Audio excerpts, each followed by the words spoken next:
You're listening to Trust Talks and Digital Dives with me, your host, Joni Brennan, President of the Digital ID and Authentication Council of Canada. We feature industry leaders, policymakers, and innovators who power our economy and protect our data. Whether you're a technology professional, business leader, or just curious about how digital trust transforms our world, we connect you to the insights that matter. Let's dive deep into digital trust. Hello, and welcome to Trust Talks and Digital Dives. This is a podcast produced by DIACC, and I am thrilled to have a discussion today with two amazing individuals who are working for organizations who are committed to some challenging paradoxes that influence and impact our lives every day. So today we're going to talk about the digital transformation that's happening in the agriculture and food sector, and specifically around a recent report that was published through one of our DIACC special interest groups, which is a conversational group to focus on traceability and digitizing traceability in the agriculture and food sector. This was a great experience where we had a lot of different views around the table and had an opportunity to connect audiences from the agriculture and food sector, from research and education, and from digital trust, security, identity verification ecosystem, as well as from public sector. So what an amazing experience it has been. And so I'm going to kick off and have our guests today introduce themselves, who helped to found the group that generated this report out for all of us to learn from. So I'll start with you, Elise. Elise, would you like to say hello to the listeners? Absolutely. Thank you, Joni. So Elise Legendre, I'm the Chief Data Officer at Agriculture and Agri-Food Canada. It was such an interesting experience to have. I've been in this position here for about 3.5 years, and it's a new role in the government of Canada, those data officers. And it's about recognizing the power of data as an asset that can really help us deliver our mandate.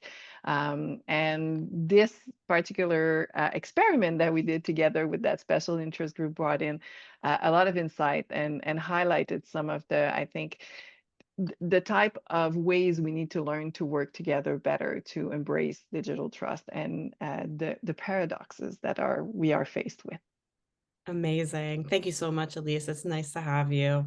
I'll toss over to you, Rosita. Would you like to introduce yourself? Sure. Thank you very much, Joni. My name is Rosita Dara, and I'm a faculty at the School of Computer Science, University of Guelph. My research is on AI, artificial intelligence, and governance, data and technology governance, and I apply it to agriculture and food. It was a great pleasure to work with Joni and Elise and their team, their departments on this report. As I mentioned, I am focused on AI and bringing governance, whether it's data or technology, into agriculture and food.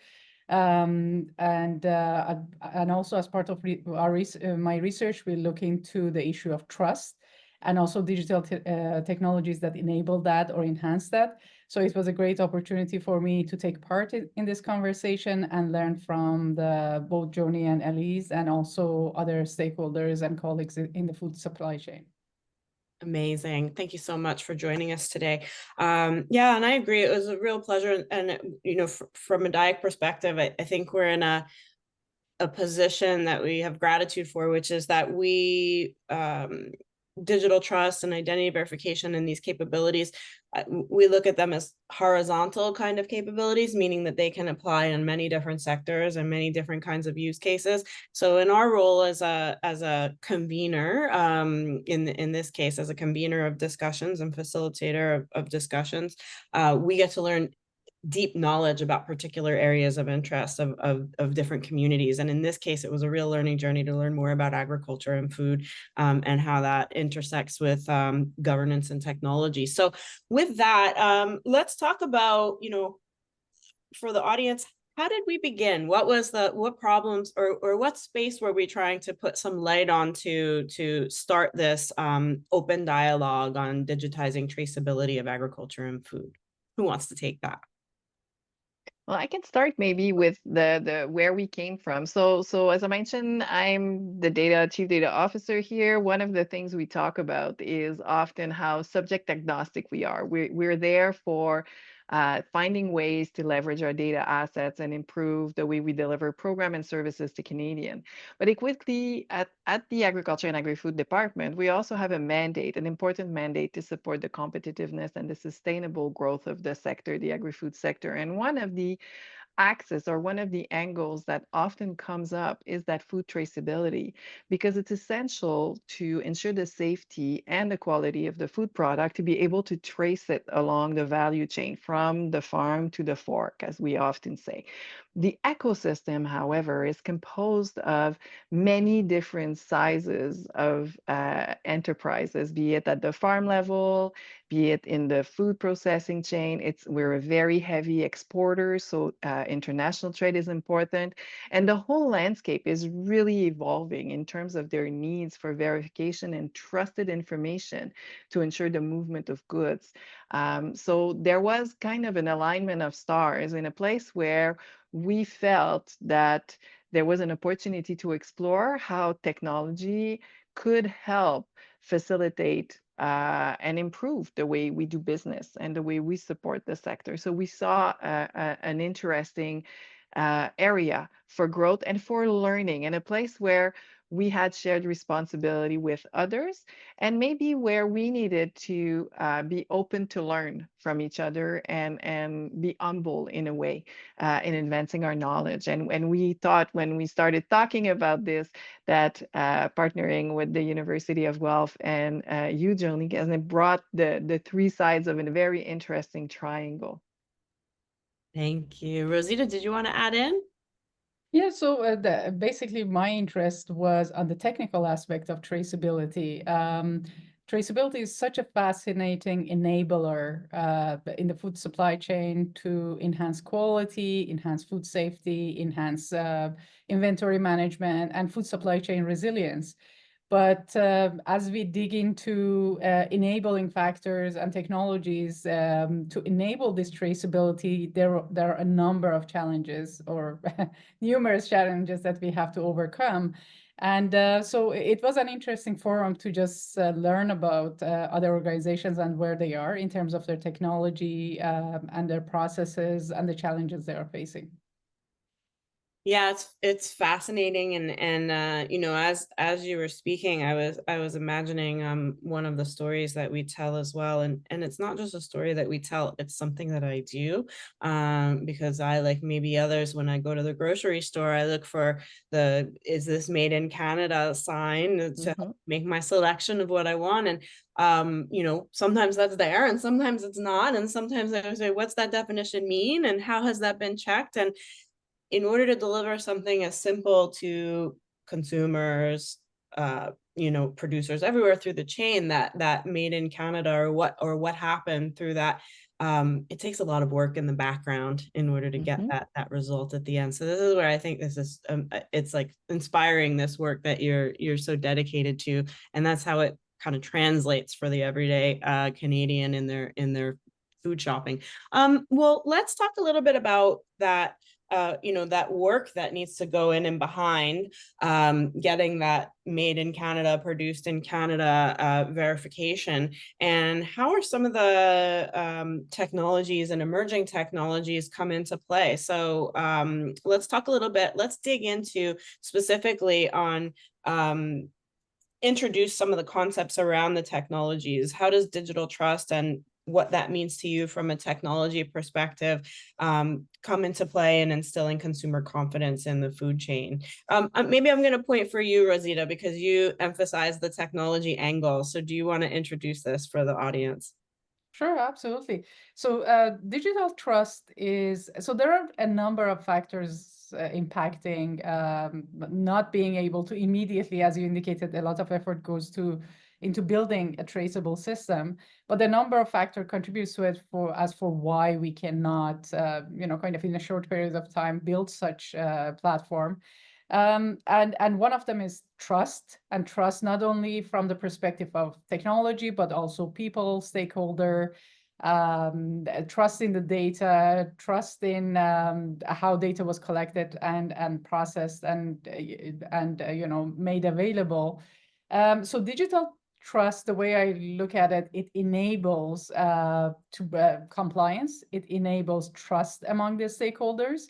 It gives us the confidence that data has high integrity, or the quality of data has been preserved throughout the supply chain, and you know, it ensures security and many other benefits that comes with it, and also enabling data, preparing data to build that digital trust platform will kind of guide organizations to think about interoperability, which is absolutely critical. So it has lots of benefits, but compliance, trust among different stakeholders, which is a major challenge currently in agriculture, those could be enabled. Technologies such as blockchain, AI, and IoT, you know, and then the other technologies that ensure in security and compliance. If all of those are integrated properly and proactively thinking about how they could be integrated, that will enhance the entire supply chain. So yeah, so that's my answer to this question. Yeah, and Rosita, I want to stick with this a little bit and pull the thread a little bit more, and then we'll go over to governance. But are there emerging technologies or approaches, like, you know, you mentioned AI, or things like self-sovereign identity or verifiable credentials, digital wallets? Is that coming into play in your research and in your ecosystem? Oh, 100%. So verifiable credentials, so we need a way to be able to prove data provenance or food product provenance. And with that, because it's digital, that means data provenance. And to enable that, technologies such as verifiable credentials and many other emerging techniques that you know, that govern digital ID are extremely credentials for us to, again, the data that we collect, most likely based on governance and some processes and policies, and then ensuring that data, when you know all the stakeholders agree in sharing in that data, ensuring that data integrity of that information, ensuring interoperability, being able to trace that information throughout the supply chain. These are enabled through technologies such as verifiable credentials, and then integrated with blockchain and other technologies, to the point that you get data with high high quality, to the point that you can analyze it. So so technologies such as verifiable credentials, blockchain, and other ones would be extremely important to enable that ecosystem. Yeah, and certainly, you know, for folks and in the show, when we share this, there'll be links to the report and all of that, and certainly data hygiene and format and all of these quality data markers were strongly represented as important features in that report. And you mentioned governance. I want to toss over to Elise and talk a little bit about data governance from your side in the federal government, and how what role do you see as data governance playing, particularly on ensuring the privacy and ensuring transparency of privacy too, but transparency in terms of how that data was generated and collected, and security for our food and agri-food sector? Oh, this is we could talk about this for hours, I think. Okay. I think there's definitely a role to play for the federal government, but I think what I discovered over those last few years that have been in this role is this is really about team sport too, right? There's everybody has a role to play along that value chain to be able to govern that data. There are some initiatives that are on the way. I'm part of the Chief Data Officer Council, and we are talking about some of those data standards for the Government of Canada, for example, when it comes to defining the type of data that we need, and all that work that needs to be done to support that ecosystem and that interoperability between the data. But I think that if I may just go back to some of the benefits you mentioned, Jody, the Made in Canada, which is very top of mind right now for folks. But one of the challenges that we often hear from our stakeholder, the producer particularly, is that multitude of requirements that they feel they have to or demonstrate, right?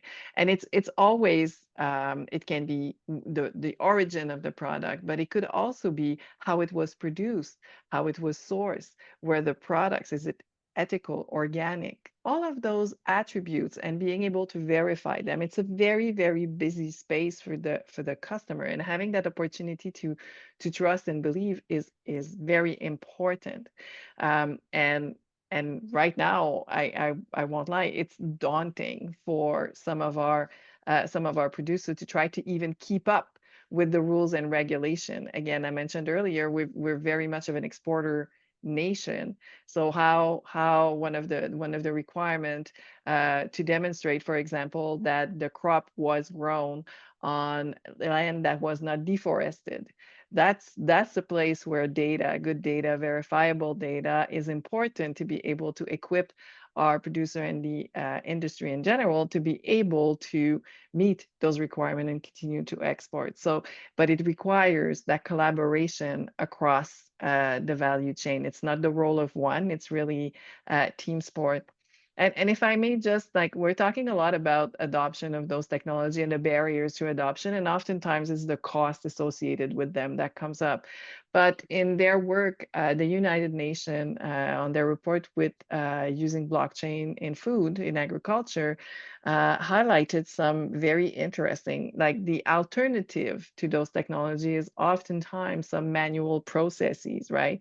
And being able to reduce those, because most of the trade, the international trade, still rely on paper-based transaction.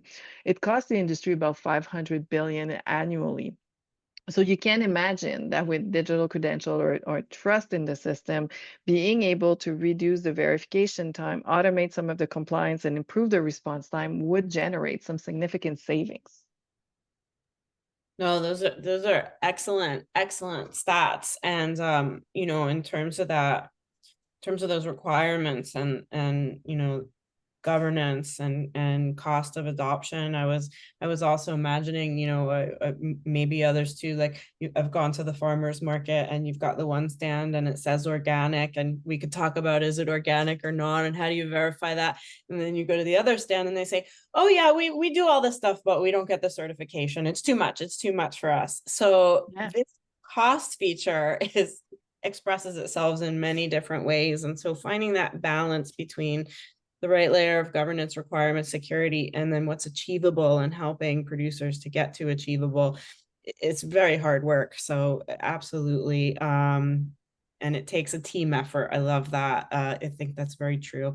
Well, let's then talk about, you know, what are some of those, well, what would you say are the most significant risks in the food safety today? Is it things like adulterants in olive oil or safety fee? Like what are the risks that you're dealing? I just pull out my own example. I'm the shopper in this story today. So what are the risks what are the big picture risks on food safety where we're seeing how these technologies could help? Good question, Joni. There's a lot of them and they're at different scales. So I think we need to be careful not to scare people. I think we have a very strong food safety regimen in Canada and we're doing fantastic. Could we do better? Absolutely. There's always ways to do better.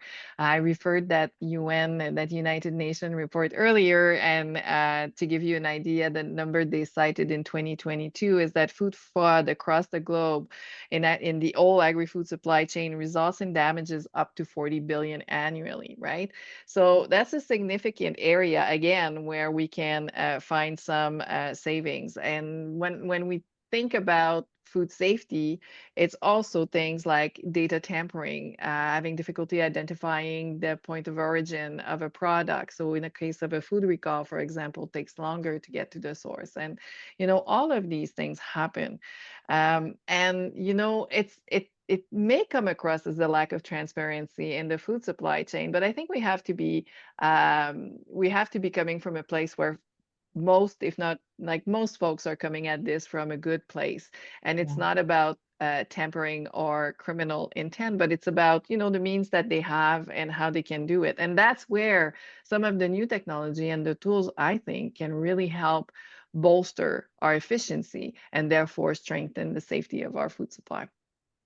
Yeah, absolutely. And speaking only for myself, part of why I look for that made in Canada label or, signal is because I trust to the top things that are made in Canada. And that's what I'm looking for. So there's a lot of confidence in the ecosystem there. And there are many, many solutions and processes that are out there today that are supporting us. And as with any initiative or anything that we do, we're always looking for areas on where we can improve for efficiency and continue to be competitive and always make the process better. So I have all that confidence, and I'm grateful to people like you and all the folks out there that help to make that happen. I know it's complicated work. And Rosita, do you want to pick up on the risks as well or challenges? I think Elise is the expert. She knows what, yeah, but yeah. I'm going to toss to you on, okay, how are maybe these newer solutions have the potential to, or already helping to mitigate those risks around practices? So as Elise mentioned, maybe the existence of contamination in food and false labeling and many other risks that kind of threatens our food supply chain. So the effort into traceability, because when there is, for example, foodborne outbreak, if you want to expedite the process of recall, it currently is quite a bit of a challenge because we cannot go to the source of the problem. But it takes a while, sometimes weeks, where it comes from, so there are, it is quite challenging to be able to do even follow the established procedures around recall. And also knowing where the food comes from because of the false labeling. So all of those, the solution would be traceability. But where the challenges come from, as Elise correctly pointed out, first of all, where is the data? Many of the work is done digital data. Manually, we don't have access to digital data. So very basic challenges still exist. And even if the data is being collected, then the issue around can we integrate this data in a short period of time, the issue around interoperability and quality of the data. So again, quite basic challenges we encounter. And then when we have that data, then the issue is whether the stakeholders agree on sharing and integrating data, because we want it's like a pipeline throughout the supply chain going from farm to fork, as Elise mentioned. How can we enable that? And do we have the policies and procedures and contracts in place and trust in place to enable that? So basically, if we have the data, digital data, and if we have high quality data, and we have the agreements in place, and people, as Elise also again mentioned, that it's a teamwork. And if the teamwork is coordinated and we have access to all the required resources, then we have digital trust technologies, whether it's verifiable credentials or SSI or blockchain, that will enable us to trace data from the origin of, from farm to fork. So we first need to address some of the challenges aside from the cost and digital literacy, but also providing resources that data could be collected and then high quality, and then bring everybody on board to agree on sharing data and integrating data, and then use the technology. Yeah. And forgive me for the corny joke, but this is where silos are literally a real thing on data silos. So yeah, absolutely. Well, I would like to talk a bit then on, so we talked about the risks, we talked about also some of the challenges around cost, and both in terms of investing in technology and in terms of meeting governance practices and requirements and things of that nature. I would like to talk about how can we help? How can farmers and producers be helped in moving forward, in collaborating and adopting trusted technologies in their ecosystem? So Elise, would you like to talk about that a little bit? I can talk about it a little bit. I think there's a lot of activity happening in that sector, in that area across the country. I think farmer and everyone across the value chain is quite aware of the opportunities that are coming and the opportunities that are there to digitize. It is a complex environment. There's a lot of information asymmetry between the players. So again, I think that that collaboration and that coming together and that demonstrating some use case. I know some industry association have done some amazing work. I think the seed certification, for example, in Canada has been adopting those technology for a while. We had a presentation during the SIG from these folks, and I think they've really embraced this. And some of the key to their success was that involving the producer in the process, the technology process, but also the why, and being very clear about the benefits for the producer to do things a certain way, and where were those savings. Maybe sometimes it's money savings, but sometimes it's paper burden savings. Sometimes it's, you know, it's more than just the cost. I think we need to be mindful of that. I also think there's some interesting digital trust initiative from folks like Farm Credit Canada with their ag expert, and the way they are really embracing and embarking into that, you know, privacy and ensuring that the producer or the folks that are using their system are giving their permission to use the data every time to access services. So I think it's a lot about the mindset in that space. So it's that building that trust that is important. That is being open and transparent, and working through some use case together, finding learning along the way together, and finding those pistes de solution, those path forward together.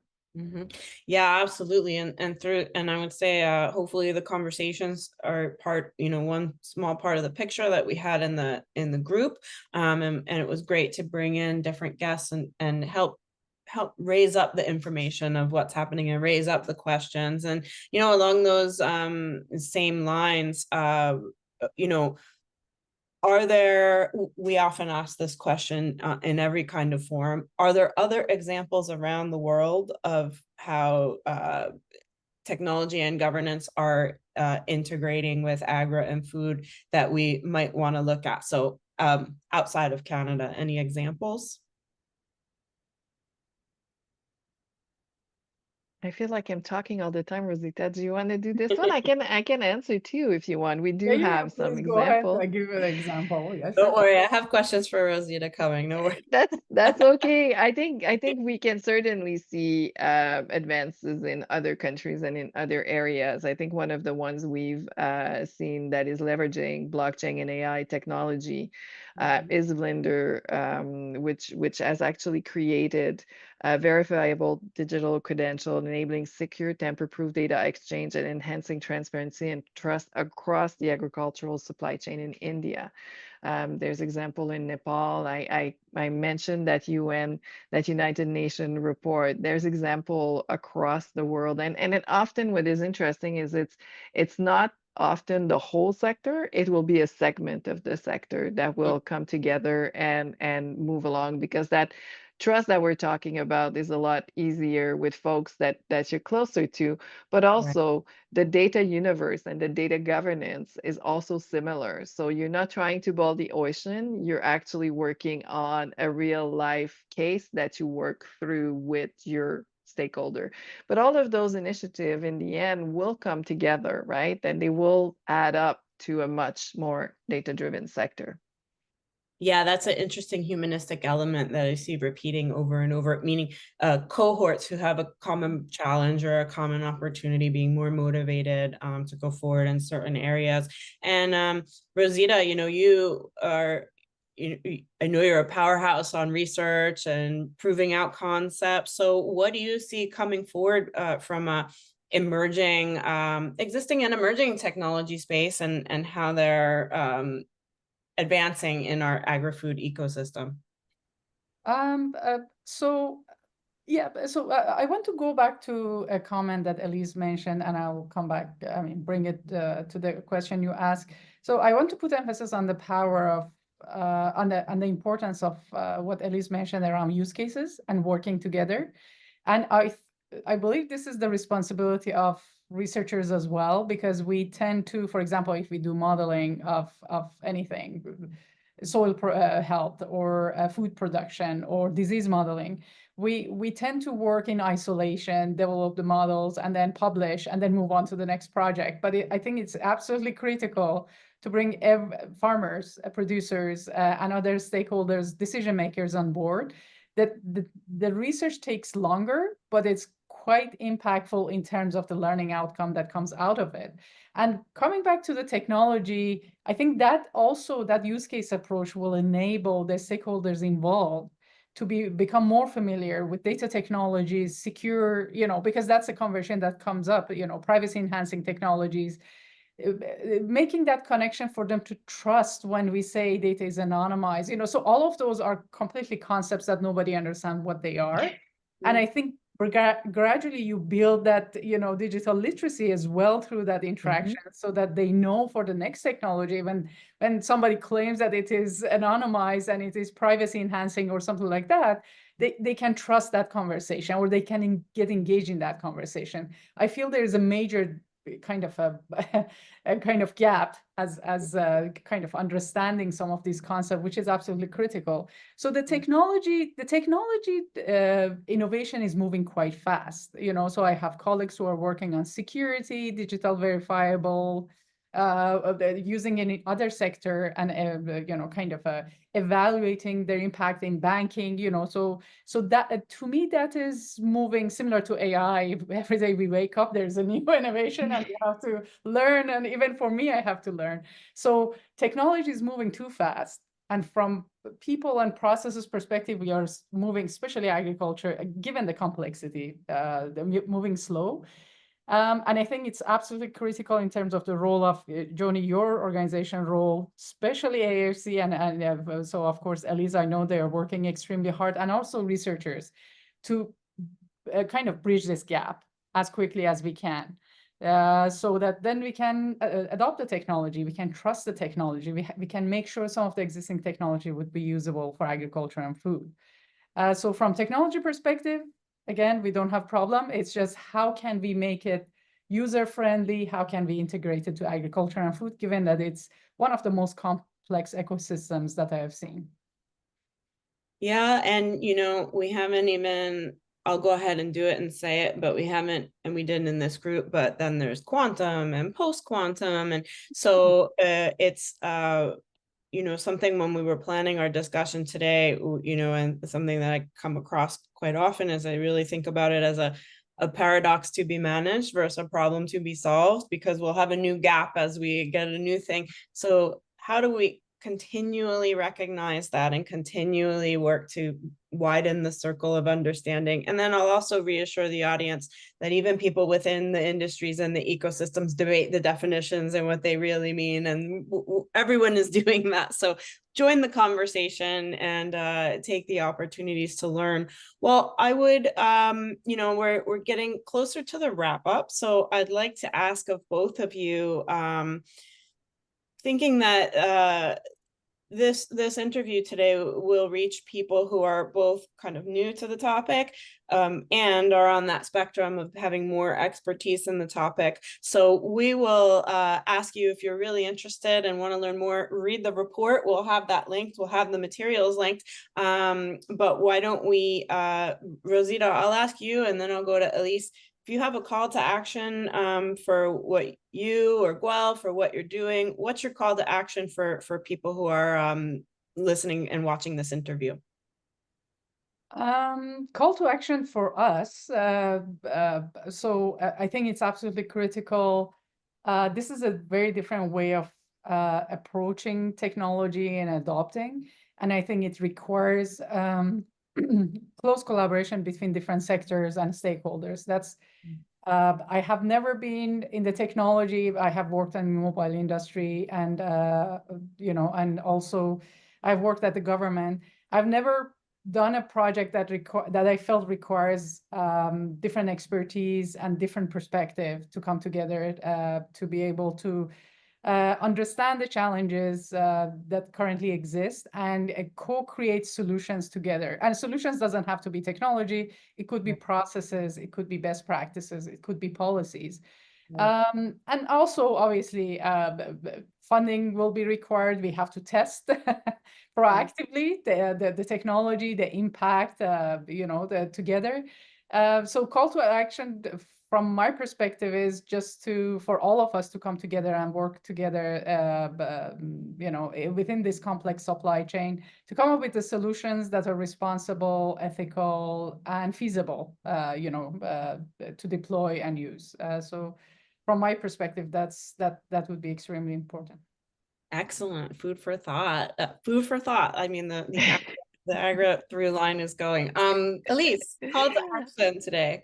I think Rosita did such a great job. I really think that engage in, like, be curious about it. Don't feel like you like feel like you can learn. This is a space that's moving very fast. Be curious be curious outside of even your own circle. There are amazing work that's being done across the country at the community level and in universities and in organizations like yours. So I would say if that's an area that is of interest to you, I often say everybody eats. So, it's a fun world to be in. It really speaks, it's easy to relate to. And challenge when you feel like there's a challenge needed. There is not a hero waiting to solve this, right? Like in the wings waiting to come and solve this. This is a complex environment. It's a shared responsibility across a lot of actors. So if everybody does a little bit and everybody comes at it with an open mind, I'm sure we can advance the work in a way that's going to benefit the whole ecosystem.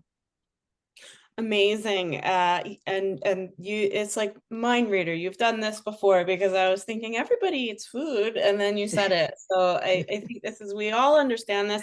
And I would also kind of add in share, because the patterns of what share, whoever you are, share what you're doing.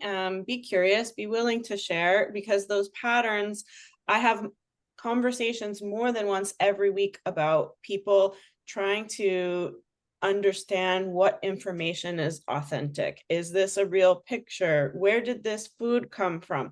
So all of these works that are happening in food, in information, in all of these systems, they have commonalities, even though they might have some different priorities or some different use cases. So please do share. Thank you both for sharing your insights through this opportunity to better understand the expertise and what went into developing the report. There's certainly more to come. So for people who want to learn more, just get in touch with us. Look for these folks in LinkedIn, online, and if you want to reach DIACC to get in touch with them, let us know, and we're happy to help with that. Thank you again for all that you do for our ecosystem, and for being amazing partners in this complex and well worthwhile ecosystem. Thank you. Thank you. Thank you. Thank you very much.